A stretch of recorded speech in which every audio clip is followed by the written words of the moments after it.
नमस्कार दोस्तों, जैसा कि आप जान रहे हैं कि आज कृष्ण जन्माष्टमी का शुभ मुहूर्त है। मेरी तरफ और मेरे परिवार की तरफ से आप सभी को कृष्ण जन्माष्टमी की बहुत सारी बधाइयाँ। आज मैं बताऊंगी कृष्ण जन्माष्टमी पर पूजा विधि। सबसे पहले हम दीप प्रज्वलित कर लेंगे।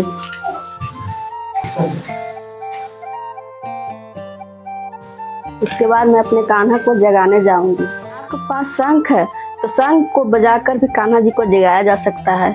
अगर वह शंख नहीं है तो आप घंटी बजाकर भी अपने कान्हा को जगा सकते हैं। अगर घंटी भी नहीं है तो आप ताली बजाकर कान्हा को जगा सकते हैं। का दिन है तो शाम 6-7 बजे या शाम ढलते ही 6-6:30 बजे तक आपको अपने कान्हा को फूलों से इस तरह से फूल हो, फल हो, ये खीरा है, इस खीरे को जरूर चढ़ाना है इस तरीके से। अब फूलों से इनको ढक देना है। इस तरीके से फूलों को शाम के समय दीप जलाकर इस दीप में इतना घी भरना है कि ये घी रात को 12 बजे तक जलते रहना चाहिए। दीप बुझना नहीं चाहिए। रात्रि के 12 बज चुके हैं। अब अपने कान्हा को जन्म होने का समय आ चुका है। ठीक है, अब मैं अपने कान्हा का जन्म होते हुए देखिए। इस फूलों को हटाना है धीरे धीरे।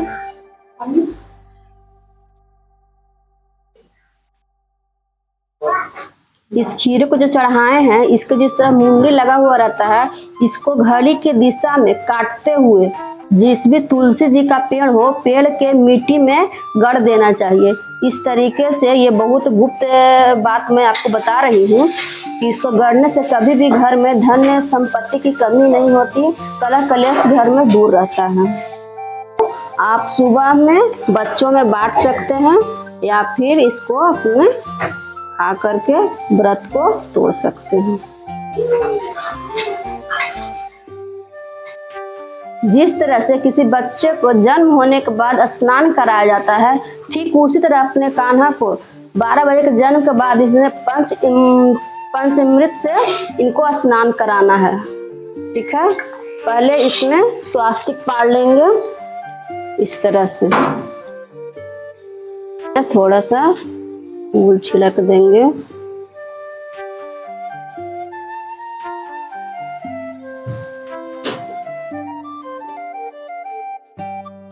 ये देखिए मैंने क्या क्या लिया है इनको पंचामृत स्नान कराने के लिए। दूध है, दही है, घी है और ये मिश्री का चूर्ण है और जल है। मैं यहाँ के जितने भी आभूषण हैं उनके उतार दूंगी इस तरह से। उनके वस्त्र को भी उतार दूंगी। हाँ जी, गंगा जल रहा। इनका स्नान पीतल के थाली या कांसे की थाली या चांदी की थाली में करा सकते हैं। स्टील के थाली में इनका स्नान नहीं कराना चाहिए, क्योंकि यह स्टील का थाली पूजा के काम में बहुत कम यूज होता है। ठीक है, सबसे पहले मैंने एक गंगा जल लिया है। गंगा जल से मैं इनका स्नान कराऊंगी। ये मंत्र पढ़ते हुए ओम नमो भगवते वासुदेवाय नमः, ओम नमो भगवते वासुदेवाय नमः, ओम नमो भगवते वासुदेवाय नमः।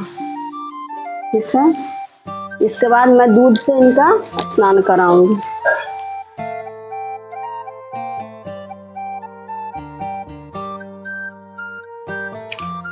दूध से स्नान कराने के बाद फिर से इनको जल से स्नान कराना चाहिए।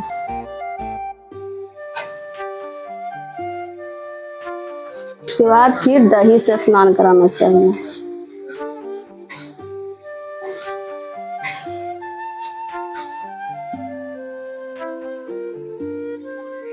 दही से स्नान कराने के बाद फिर से जल से स्नान कराना चाहिए।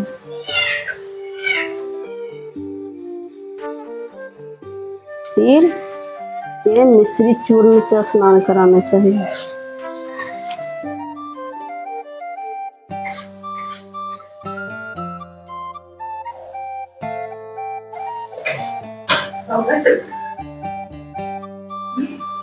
उसके बाद फिर से जल से स्नान कराना चाहिए। ओम नमो भगवते वासुदेवाय नमः, ओम नमो भगवते वासुदेवाय नमः। उसके बाद फिर से गंगा जल से स्नान कराना चाहिए। अब मेरे कान्हा का स्नान हो चुका है। आज जन्माष्टमी के दिन कम से कम इनको 3 बार पंचामृत से स्नान कराना चाहिए। 3 बार नहीं हो सकता, कम से कम दिन में 2 बार पंचामृत से स्नान जरूर करवाएं। अब मेरे कान्हा जी स्नान कर चुके हैं। अब मैं इनको पूछूंगी, तो जैसे अपने नन्हे मुन्ने बच्चे को नहाने के बाद पोछा जाता है, ठीक उसी तरह से अपने कान्हा को पोछना है। मेरे कान्हा जी स्नान कर चुके हैं।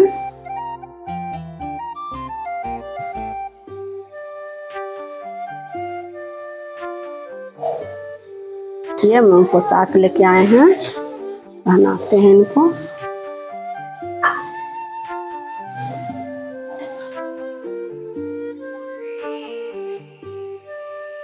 वो टोपी भी पहना देते हैं।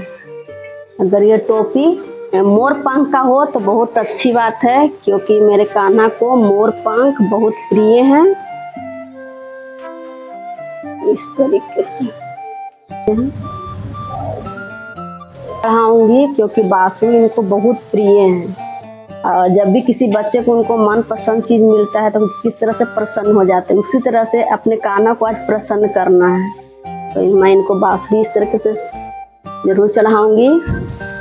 इस पर मैं जो भी प्रसाद आपको चढ़ाना है, इसमें आपको धनिया के पंजीरी चढ़ाना है, और इसमें धनिया तुलसी दल जरूर डालना है। मैंने मिश्री का भोग लगाया है, उसमें भी तुलसी का दल होना चाहिए।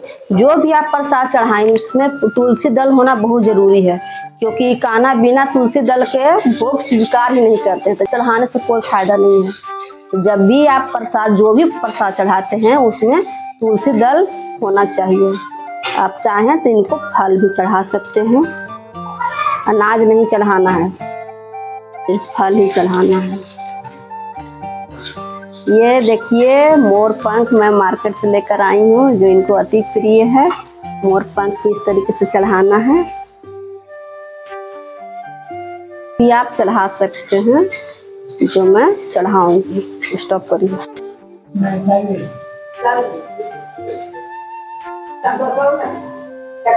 इनको मैं छोटे छोटे खिलौने भी चढ़ाऊंगी।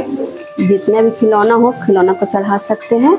और इस खिलौनों को क्या बोलते हैं, सुबह में बच्चों में बांट दे, क्योंकि खिलौने बच्चों को बहुत पसंद होते हैं और उनको बांट देना चाहिए। और ये बांसुरी जो हम चढ़ाए हैं, इस बांसुरी को बच्चे से जरूर बजवाना चाहिए।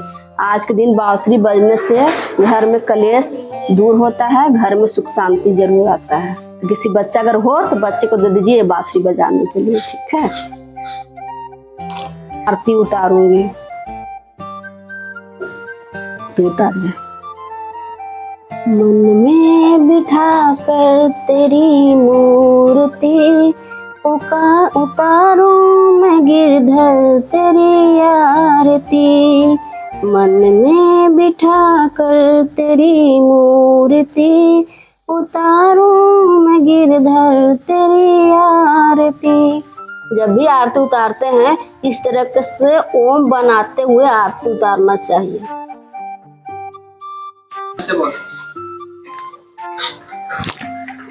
मैं अपने कान्हा को अब झूले में बैठाकर इनको झूला झूलाऊंगी। देखिए अब मेरे कान्हा का झूला रेडी हो चुका है। इस पर मैं थोड़े फूल बिछाऊंगी, ताकि मेरे कान्हा को झूलने में कोई तकलीफ ना हो, उनको चुभे नहीं, क्योंकि मेरे कान्हा बहुत ही कोमल है।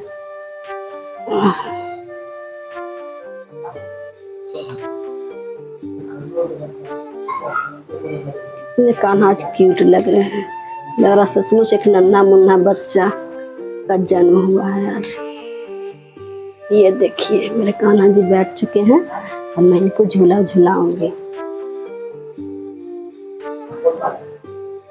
ओ कान्हा अब तो मुरली की मधुर सुना देता, ओ कान्हा अब तो मूली की मधुर सुना देता। आने के बाद फैमिली में जितने भी व्यक्ति हो सबको झूला झुलाना चाहिए और आरती उतारना चाहिए। ठीक है, अब मेरे कान्हा की पूजा हो गई संपन्न। अब मैं इनकी नज़र उतारूंगी, क्योंकि कान्हा आज इतने क्यूट लग रहे हैं कि मेरी ही नज़र शायद लग गई हुई है। और हर रोज अपने कान्हा की नज़र उतारना चाहिए।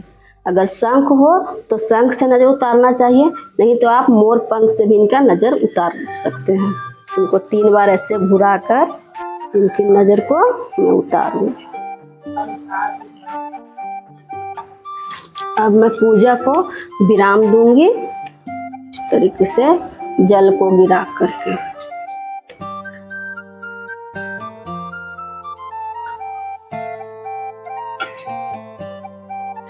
अगर आपको हमारा वीडियो पसंद आया होगा तो लाइक सब्सक्राइब जरूर करें और मेरे कान्हा के लिए राधे राधे कमेंट में जरूर लिखें। और आपको वीडियो कैसा लगा वो जरूर बताएं। और अगर आपने जन्माष्टमी का व्रत रखा है तो इसको तोड़ने के लिए ये धनिया का पंजीरी खा करके आप व्रत को तोड़ सकते हैं। इस फल को बच्चों में सुबह बांट दीजिए, खिलौना को सुबह में बांट दीजिएगा। राधे राधे। व्रत को करने का फायदा, अगर आप 1000 एकादशी का फल इस एक जन्माष्टमी को करने से का फल बराबर होता है, इसलिए जन्माष्टमी जरूर करें। जय श्री कृष्ण। राधे राधे।